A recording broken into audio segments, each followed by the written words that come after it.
밑이 많이 없고 위가 높은 기업을 투자하셔야 되거든요. 근데 저는 그런 부분에서는 지금 국내에서는 삼성전자가 아무 생각 없이 투자하기 너무 좋다. 떨어질 걱정 없이 투자하셔도 너무 좋다.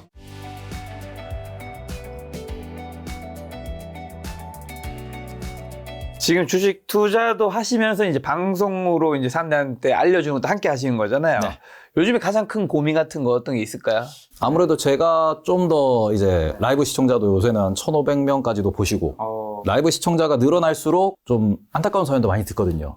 이제 그런 분들의 물린 사건이겠죠. 네, 이제 물려가지고 얘기를 들으면은 대부분 다 똑같으세요. 이제 누군가의 추천으로 혹은 내가 욕심을 부리다가 물렸다라고 하시는데 이제 그런 부분에서 제가 꼭 이제 뭐 책임은 못 지지만 어떻게 보면은 그분들이 다시 자신감을 되찾고 그러는 투자를 하시면서 다시 이제 주식계에서 이제 좀 앞서 나갈 수 있도록 나아갈 수 있도록 계속 이제 옆에서 이제 솔루션 아닌 솔루션을 말씀드리거든요. 근데 이게 제가 잘하고 있는지도 좀 걱정되기도 하고 그다음에는 지금은 장 분위기가 좋은데 항상 우리가 주식 투자하실 때 제일 중요한 거는 하락장을 피해야 되기 때문에 이제 그런 부분에서 과연 제가 잘 볼 수 있을 것인가 그리고는 우리나라 투자자들이 그런 거를 좀 잘 피할 수 있을 것인가 이제 그 부분에 대해서 걱정도 많이 하고 고민도 많이 하고 어찌 보면은 유명세를 타는 부분이 좀 부담스럽다 그 다음에는 많은 분들이 좀 잘 보셨으면 좋겠는데 커지면 커질수록 많은 분들을 만날수록 안타까운 사연을 자꾸 듣다 보니까 이제 그런 사연에 있어가지고 계속 가슴이 애리죠. 자, 최근에 그러면 좀 주식 관련된 뭐 기사들 보시면서 다가오는 주목할 만한 시장의 이슈 좀 어떤 게 있다고 보세요? 일단은 올해는 가장 큰 건 결국 대선입니다. 대선이죠. 미국 네. 대선. 미국 대선에 맞춰서 뭐 매크로 금리도 움직일 것이고 그 다음에는 정책들도 거기 맞춰서 움직일 수밖에 없는 부분이고 그러면서 계속해서 이 시장에서 이야기가 나오는 부분은 뭐 금리 인하는 그래서 6월에 할 거냐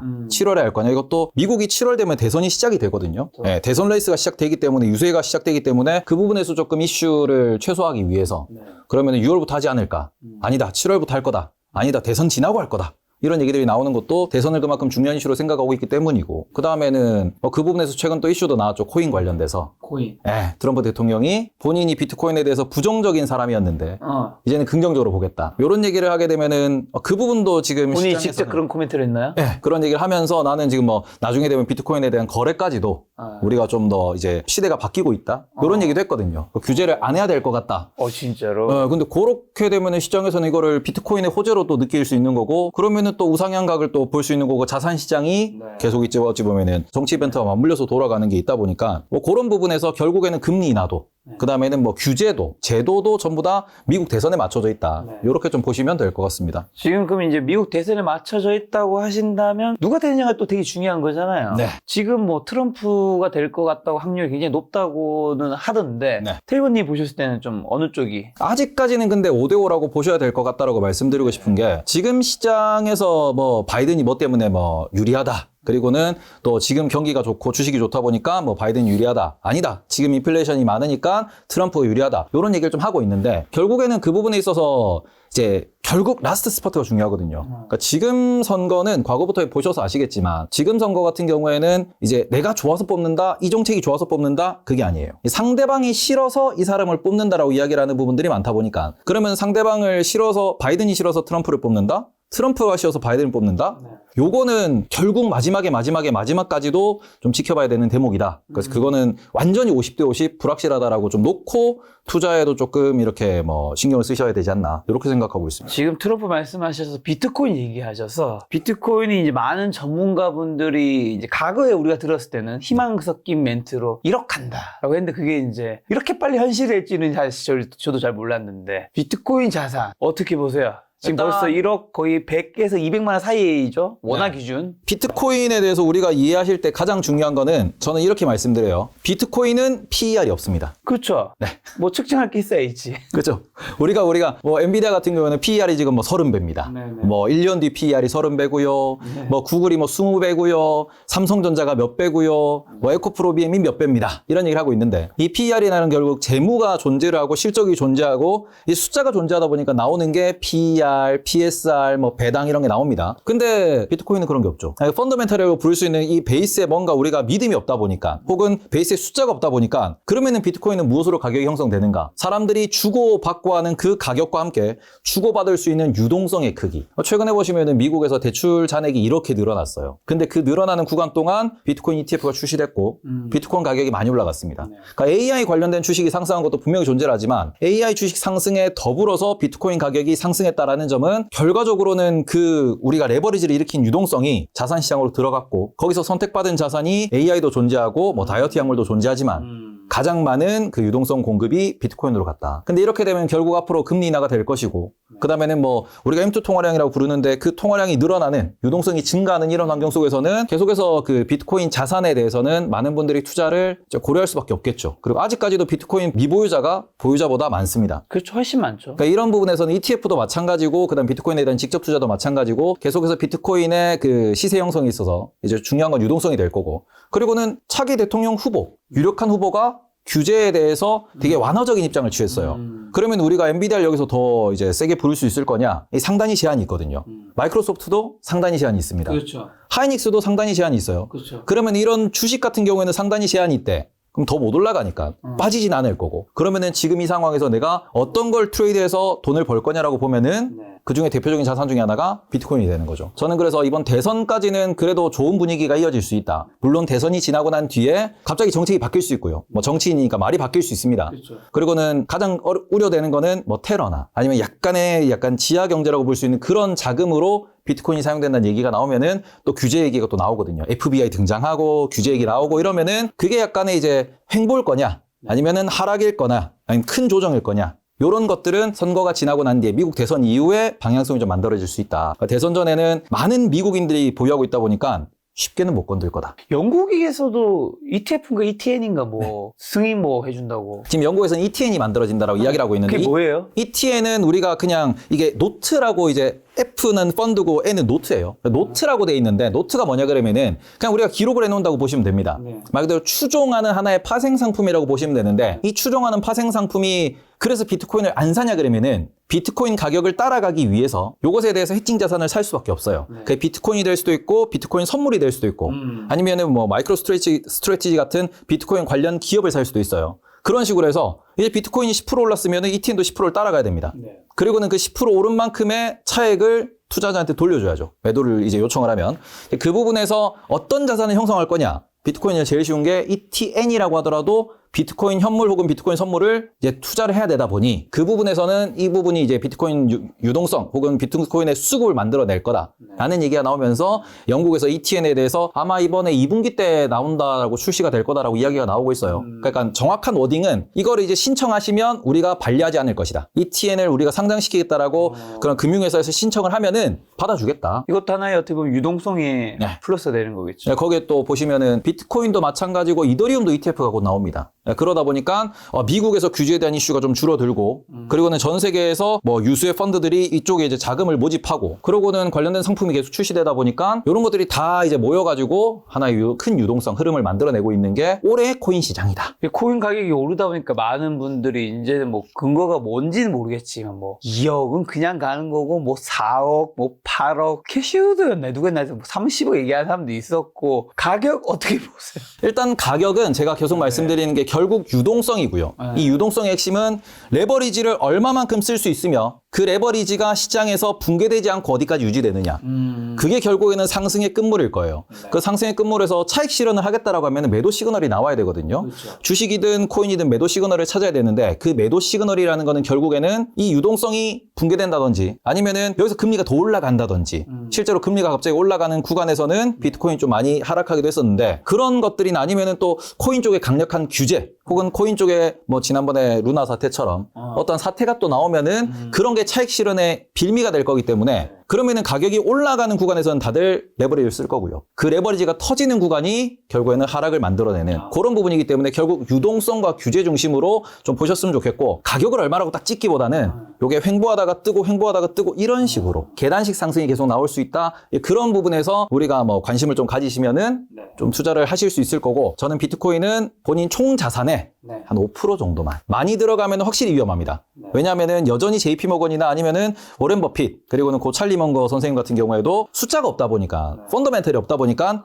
가치를 매길 수 없다. 그런 얘기는 많이들 하시거든요. 근데 그게 완전히 틀린 소리는 아닙니다. 지금 우리가 비트코인을 모두가 알고 있고 그걸 하나의 화폐나 통화나 혹은 상품으로서 다들 인지를 하고 있기 때문에 망하진 않겠지만, 그래서 적정가가 얼마야 그러면은 적정가를 정확하게 제시할 수 있는 사람은 없는 게 코인이에요. 그렇죠. 그러다 보니까 이게 유동성과 변동성의 이제 흐름이다라고만 좀 체크를 하셨으면 좋겠습니다. 폭락할 가능성도 있다라는 거죠. 그거는 규제에 따라서 이제 매도가 많이 터지면은 폭락할 수도 있죠. 혹시 이게 떨어질 때 이게 폭락인지 아닌지 좀 알 수 있는 그런 신호 같은 건 있나요? 저 같은 경우에는 가장 중요한 건 레버리지 붕괴 상태. 어찌 보면 우리가 신용 반대매매 얘기가 나오듯이 이 레버리지가 터진다라는 이야기로 인해 가지고 비트코인의 차익 실현이 나오면은 저는 그거는 매우 좀 조심해야 되는 장이다. 왜냐하면 개인들도 그렇게 되면 신용이 같이 떨어지는 거고, 그러면 개인들이 빚을 갚아야 돼서 비트코인을 팔아야 되는 사태가 나온다? 그거는 큰 폭락이죠. 이렇게 좀 보셔야 되는 거고, 그리고 또 한 가지는 중국이 과거에 이제 코인 채굴을 하지 말라, 코인 거래를 하지 말라라는 얘기가 나왔는데, 지금은 규제를 안 할 거다라고 다들 좀 인지하고 있어요. 적어도 대선 전까지는.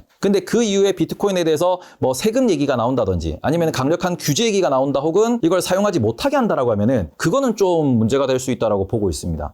그래서 규제와 유동성이 결국 코인 가격의 핵심이기 때문에 올라갈 때도 그걸 보셔야 되고, 반대로 빠질 때도 그쪽에서 정말 심각한 크리티컬한 문제가 될 것인가 아닐 것인가를 판단하면서 코인에 대해서는 좀 분위기를 보셨으면 좋겠습니다. 알겠습니다. 좀 주시장으로 와서 올해 이제 벌써 3월 중순인데 1월, 2월 주시장 리뷰랑 일단 현재 한국이랑 미국 증시 한번 점검부터 먼저 해주신다면요. 네, 일단은 미국 증시는 나날이 신고가입니다. 그러니까요. 엔비디아 뭐 $900 돌파했더라고요. 네, 일단 $900를 돌파하고 이젠 $1000를 가니, 뭐 $1200를 가니 이런 얘기를 하고 있는 중이고요. 우리나라 같은 경우는 1월 달에 쭉 하락을 하다가 2월 달에 이제 밸류업이라는 얘기가 나오면서 외국인 수급으로 큰 반등이 나왔습니다. 근데 그런 상황에서 제일 좀 답답한 거는 삼성전자가 멈춰 있는 상황이고요. 맞습니다. 그러고는 뭐 하이닉스는 계속해서 뭐 엔비디아 빨로 올라가는 모습을 보이는 게 지금 우리나라의 약간 차별화되는 증시의 분위기를 나타내고 있습니다. 3월 같은 경우에는 우리나라 증시가 좀 박스권에 갇혀 있어요. 근데 돌려보시면은 나스닥도 현재 박스권입니다. 그러니까 3월에는 약간 박스권인 형태를 보이고 있는 게 많이 올라왔다. 그리고 지금 이벤트가 한 5월까지는 조금 소강이거든요. 그러다 보니까 그 이벤트가 없는 상황에서 순환매가 발생을 하고 있는 게 현재 1, 2, 3월의 장 분위기다라고 보시면 될 것 같습니다. 자, 그럼 이제 2분기 4, 5, 6월 좀 어떻게 될까요? 일단은 4, 5, 6월 같은 경우는 제일 주의해야 되는 거는 결국 세린메이가 될 거예요. 작년, 재작년부터 계속 이야기가 나오는 건 뭐냐 그러면은 채권 금리가 어디로 갑니까? 그게 1번이고요. 그 두 번째는 과거 통계를 봤을 때 몇 월에는 올랐다더라, 몇 월엔 빠졌다더라, 몇 월엔 반등했다더라 이야기를 정말 많이 하고 있어요. 근데 그렇게 놓고 보시면은 결국 세린메이가 올해 터질 거냐 안 터질 거냐가 핵심적인 포인트가 될 수밖에 없는데, 이걸 말씀드린 이유는 우리가 6월 되면 뭐가 있다 그랬죠? 선거 시작한다고요? 그거는 6월에는 우리 EU의 선거가 있고요. 7월부터 미국의 선거가 시작되고요. 그렇죠. 6월 FOMC에서 금리 인하가 시작될 수 있죠. 근데 금리 인하가 시작된다라는 것도 일종의 불확실성이거든요. 그러다 보니까 지금 충분히 주식이 오른 상황에서 지금도 더 올라가지 못하고 박스권에 갇혀있는 이유는 매도의 이유를 찾는 거예요. 근데 그 대량 매도의 이유가 나올 수 있는 것 중에 하나가 세린메이라는 부분을 우리가 조금 말씀드리고 싶은 거는, 지금 이미 뭐 우리가 AI 관련된 기업들은 포워드 PER이라고 부릅니다. 1년 뒤 PER을 기준으로 30배예요. 그리고 지금 S&P 500 기준으로 PER이 이제 올해 기준, 지금 현재 실적 기준으로 22배 정도에서 거래가 되고 있습니다. 근데 이거는 과거 5년 평균, 10년 평균 놓고 보시면 최상단이에요. 2021년도가 PER 22배에서 거래가 됐거든요. 물론 2022년도에는 실적이 안 나오면서 실적이 빠지면서 그 문제 때문에 이제 전 세계가 좀 하락하는 모습을 보였고, 그게 금리 인상의 이유다라는 얘기가 나왔습니다. 물론 지금은 그때와 반대인 거는 지금은 실적이 늘어나고 있어요. 그렇기 때문에 쉽사리 이렇게 막 30%씩 폭락은 안 올 겁니다. 다만 좀 걱정되는 거는 여기서 어디선가는 고점을 찍고 대선 전까지 박스를 그릴 수 있다. 그 박스를 그려나가는 과정에서 그 트리거가 3월 FOMC, 그리고는 세린메이, 이런 이벤트가 될 수 있다라는 점인데, 이제 그게 금리 인하의 뭐 시작도 존재하고요. 그리고는 7월부터 대선이 시작되면 그것도 불확실성이 늘어나는 거고요. 그러다 보니까 이런 많은 부분에서 저는 일단 올해 연말은 지금보다 높을 거라고 생각을 합니다. 근데 그 중간에 이 연말까지 각을 놓고 보시면은 그렇게 높지 않을 거예요. 그러니 차익 실현이 한 번은 나올 것이고 그 부분이 2분기에는 조금 걱정이 된다. 그게 일단 당장 3월에 있는 3월 FOMC 혹은 뭐 GTC 2024 이런 이벤트가 될 수도 있고 아니면은 뭐 4월에 정말 일정이 없거든요. 실적 발표도 없고 뭐도 없기 때문에 그때가 될 수도 있고 아니면은 5월에 세린매가 될 수도 있는데 그 부분에서 한 5에서 10% 정도 조정은 나올 수 있으되 빠지면 오히려 매수의 기회다. 뭐 이렇게 생각하고 있습니다. 3월에는 인하 없겠죠? 3월에는 인하 못합니다. 일단 지금 당장 CPI가 데이터가 이제 인플레이션 데이터 올라가다 보니까 당장 인하는 얘기가 안 나오고 3월 FOMC 전에 영상이 올라가죠. 거기서 꼭 보셔야 되는 건 뭐냐 그러면은 하나만 기억하시면 돼요. 언제 있죠? 3월 다음 주 목요일이죠. 네, 3월 20일로 기억하고 있는데 그때 꼭 기억하셔야 되는 거는 QT 테이퍼링입니다. QT 테이퍼링은 많이 들어보셨을 거예요. 뭐냐 그러면 우리가 QE는 돈을 푸는 거고요. QT는 돈을 걷어가는 겁니다. 근데 우리가 QE를 할 때 테이퍼링을 한다라고 얘기를 많이 들어보셨을 텐데 그거는 돈을 푸는 속도를 줄인다였어요. 반대로 QT 테이퍼링은 돈을 흡수하는 속도를 줄인다라는 겁니다. 말 그대로 유동성을 조절하는 하나의 장치로서 이제 QT를 우리가 지금 월 90빌리언씩을 계속 흡수하고 있는데 요거를 테이퍼링 줄일 수 있다. 그리고 이거를 1월 FOMC에서 얘기했어요. 3월 FOMC에서 그 인터뷰에서 우리가 이야기할 것이다. 이미 예고가 된 거기 때문에 그러면은 3월부터 이게 테이퍼링을 줄인다 그게 아니고요. 시장에서 예상하는 바가 있을 거예요. 5월부터라도 6월부터라도 뭐 지금 90빌리언인 거를 45빌리언으로 줄여주지 않을까? 근데 그 부분에 있어가지고 이거를 어느 정도로 보수적으로 연준이 밝히느냐에 따라가지고 시장은 이것도 긴축이거든요. 그러니까 긴축, 금리 인하도 긴축, 고금리도 긴축이고 QT도 긴축이에요. 그러면 이거에 대한 자세를, 분위기를 조금 시장이 읽으려고 할 거기 때문에 점도표는 그렇게 크게 중요하지 않습니다. 연준도 밝혔어요. 점도표는 그때그때마다 달라지는 거다. 데이터 보고 우리는 그냥 금리 인하해야 되면 할 거고 할 필요 없으면 안 하니까 그거는 그냥 너무 믿지 마라. 다만 QT 계획은 또 다른 얘기죠. 새로운 재료이기 때문에 QT 테이퍼링에 대해서는 FOMC 때 꼭 보셔야 되고 이거에 대한 시장 해석 반응이 어찌 보면 이번 3, 4, 5월 제일 중요한 이슈 중에 하나다. 이렇게 말씀을 드리면 될 것 같습니다. 네, 그리고 한국에는 이제 아까 말씀하신 밸류업, 저 PBR도 굉장히 크게 올랐죠. 많은 분들이 뭐 원래 오르면 비트코인도 뭐 뭐든지 부동산도 가격이 오르면 사고 싶은 거잖아요. 그게 심리가 있으니까요. 지금 저 PBR주 사도 되는지 그리고 아직 덜 오른 저 PBR주 혹시 있는가요? 일단은 저 PBR에 대해서 이야기가 많이 나왔어요. 근데 저 PBR주는 제 채널을 보신 분들, 제 채널을 오랫동안 보신 분들은 아시겠지만 제가 뭐 1년 전, 2년 전부터 계속 은행주를 말씀드렸거든요. 은행주. 은행주는 앞으로 뭐 배당이 늘어날 거다. 그리고는 주주환원 여력도 있다. 확대 여지도 있다. 이런 갭들 언젠가는 주목받을 거다인데 그게 이제 터진 거예요. 정부가 그동안 계속 부동산이니 뭐 서민이 어렵니 너네들 대출금리가 너무 높니 계속 눌러놨던 거를 이번에 저 PBR로 한 번에 빵 뚫어주다 보니까 그 눌려있던 게 올라왔습니다. 그러면은 지금부터 우리가 좀 생각해봐야 되는 거는 우리나라가 그동안 배당을 많이 안 줬던 말 그대로 우리가 소액주주가 소외받고 있는 기울어진 운동장이라고 했던 이 부분이 무엇 때문에 만들어졌는가. 그 외국에서 맨날 그러잖아요. 한국의 재벌. 재벌. 그리고는 우리가 과거에도 보셨다시피 분할 상장. 어찌 보면은 상장되어 있는 기업을 중심으로 돌아가던 이 시장에서 소액주주는 없었어요. 소액주주에 대해서 이게 대우를 하면 좋은데 해줄 필요는 없었습니다. 근데 그거를 이번에 뭐 정부라든지 그러니까 소액주주가 늘어나는 이 분위기 속에서 개인들한테 소액주주한테도 이런 기회를 줘야 된다. 그리고 소액주주도 주주다. 라는 게 이제서야 표면 위로 올라온 거기 때문에 그러면은 지금부터는 PBR이 낮다고 좋은 게 아닙니다. 대표적으로 PBR이 낮은 기업 중에서 부동산이 많아서 공장이 커서 그래서 시가총액이 뭐 2천억짜리인데 공장이 5천억짜리예요. 그래서 PBR이 낮게 책정될 수 있습니다. 근데 그런 기업은 공장을 안 팔면은 이 부동산이잖아요. 움직이지 않는 자산이기 때문에 공장을 안 팔면은 주전할 수 있는 게 없어요. 공장은 돈 벌어야죠. 그러니까 그런 거는 저 PBR만 놓고 계산을 넣기에는 조금 문제가 있습니다. 그렇기 때문에 중요한 거는 현금 흐름이 얼마나 되는데 요 현금 흐름 대비 배당을 얼마나 주느냐. 요때 나오는 단어가 배당 성향. 혹은 총주주 환원율이라고 하는 거예요. 이 부분에 있어가지고 우리나라가 그 평균치를 놓고 보시면 지금 10%예요. 10%. 아주 작습니다. 삼성전자가 특별 배당할 때 보면은 그게 한 20% 위로 좀 올라와요. 그러다가 삼성전자 배당이 그냥 줄어들면은 10%예요. 번 돈의 10%만 주주한테 줍니다. 근데 이게 10%면은 감이 안 오실 거예요. 미국은 70% 주고요. 중국도 50% 넘게 줍니다. 동남아도 40% 줍니다. 그래서 우리나라가 10% 주면 정말 적게 주는 거죠. 전세의 꼴찌거든요. 그러니까 이 부분에서 현금 흐름 대비, 프리캐시 플로우 대비, 혹은 뭐 영업활동 현금 흐름 대비 얼마나 주주한테 돈을 주느냐. 얼마나 이걸 주주 환원에 쓰느냐. 그러니까 우리나라는 그 돈을 주주 환원에 안 써도 재투자를 하시면 돼요. 재투자도 안 하거든요. 네. 그러니까 그 부분에 있어서 이제 뭐 ROE가 얼마나 중요하니 그리고는 뭐 이게 여러 가지 얘기를 합니다. 전문가분들이. 모든 것들은 그거예요. 번 돈 대비 돈을 주주한테 줄 거냐 안 줄 거냐. 요거를 중심으로 이 숫자를 중심으로 한번 보시면은 이제 그걸 늘려나가겠다. 늘려나갈 수 있다 하면은 저 PBR주라고 볼 수 있고요. 그게 아니면은 뭐 저 PBR주라고 하더라도 뭐 최근에 수급이 들어왔다고 하더라도 박살날 수 있다. 그러니까 저는 여전히 대주주 혹은 이사회에서 주주환원 확대를 이야기한 종목들을 장기로 보셔야 돼요. 그러니까 메리츠 많이 올랐죠. 근데 여전히 더 오를 가능성이 남아있다. 은행들 많이 올랐죠. 여전히 더 올라갈 수 있다. 그리고는 KTNG도 마찬가지고요. KTNG. 포스코홀딩스도 저 PBR주로 볼 수 있냐? 볼 수 있습니다. 주주환원이 작년 2023년 회계연도 기준으로 번 돈의 40%를 배당하더라고요.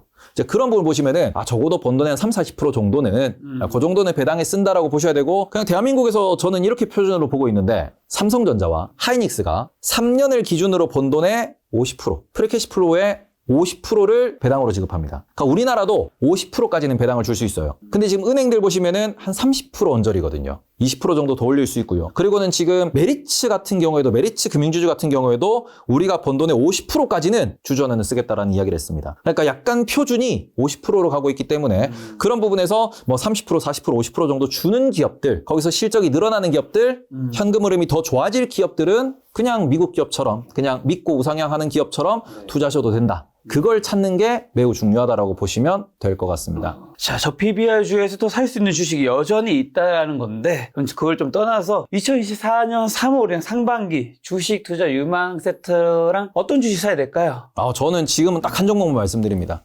이렇게 강하게 가장 확률이 높은 거 지금 뭐 주린이 분도 좋고 실제로 주변에 제 친구가 결국 AI인가요? AI 관련주죠. 관련주인데 무시당하고 있고 지금 우는 애 뺨 때리고 있고 뺨 때려서 아프다 그러는데 어퍼컷 때리고 있는 삼성전자. 삼성전자. 삼성전자 같은 경우는 지금 일단 기본 핵심은 반도체 재고가 줄어들고 있는 게 가장 고재고요. 그 다음에는 앞으로 뭐 D램 가격이 더 올라갈 거냐 더 올라갈 겁니다.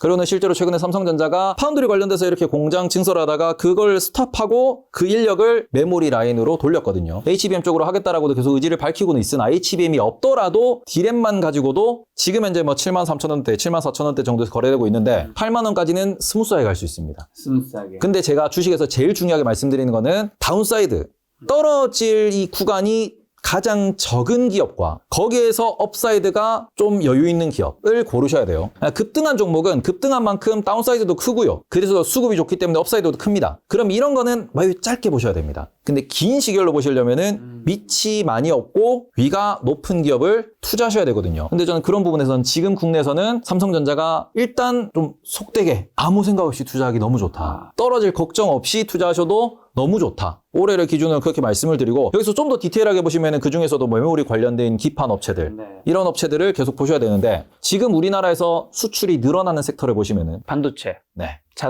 자동차는 수출이 늘어나는 건 아니에요. 조선. 그렇죠. 또 뭐죠? 방산, 전력기기, 화장품 관련된 피부 미용들 요런 쪽은 수출이 늘어나고 있습니다.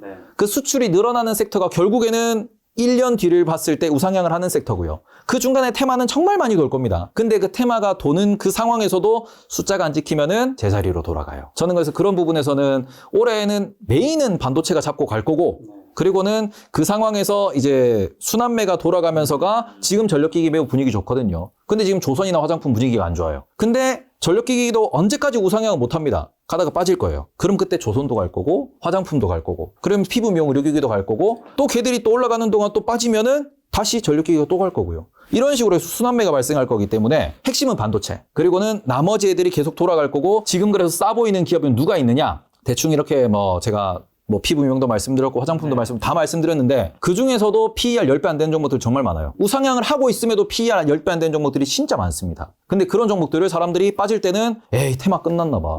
에이 수출이 이제 안 느나 봐. 하고 안 보세요. 그러고는 한 6개월 정도 누워있다가 올라가거든요. 그런 종목들이 많기 때문에 순환매 관점으로 좀 보셨으면 좋겠고 대형주는 삼성전자라고 말씀을 드리고 중소형주는 조금 너무 작으면 안 되니까 지금은 제가 좋게 보는 거는 코스메카라든지 아니면 클래시스라든지 그런 쪽을 매우 좋게 보고 있습니다. 삼성이 정말 좀 올랐으면 좋겠는데 제 자산이 지금 10%를 박아놨는데 그렇습니까? 얼마를 보시나요? 근데 안 오르고 있더라고. 얼마를 보십니까? SK 하이닉스가 너무 올라. 아, 저는 하이닉스로 작년에 많이 벌었기 때문에 포무 현상을 느끼고 있어요. 네, 목표가가 얼마세요? 목표가요? 네. 아, 뭐 저는 뭐 9만 원만 가면 아, 높네. 높네.